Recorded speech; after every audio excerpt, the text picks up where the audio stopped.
Сейчас Якутская ТЭЦ, это предприятие, эксплуатирующее тепловые сети, будет производить непосредственно отключение.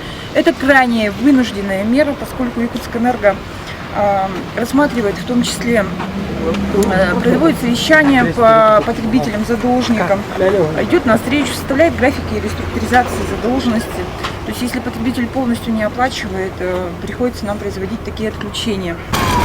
Отключение мы производим в соответствии с правилами организации снабжения в Российской Федерации, которые предусматривают порядок ограничения отключения при задолженности более 2 периодов.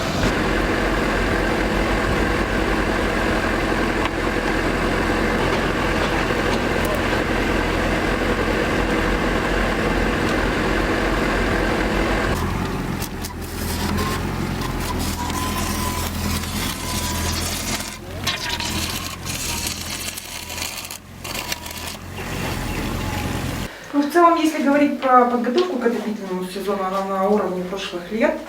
Управляющие компании, есть ряд отстающих, и предприятия уже, которые получили акты готовности, в дальнейшем оформляется паспорт готовности к отопительному сезону. Уже далее это администрация города, производит оформление. Каждый жилой дом должен получить такой паспорт готовности.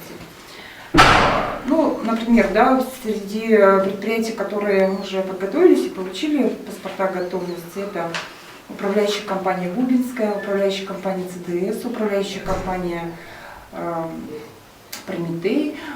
Также у нас есть, эти компании не имеют дебиторской задолженности, более 2 периодов. И есть ряд ТСЖ. ТСЖ, например, Новостёк, Солнечный берег, которые на сегодняшний день даже имеют переплату по тепловой энергии и горячей воде.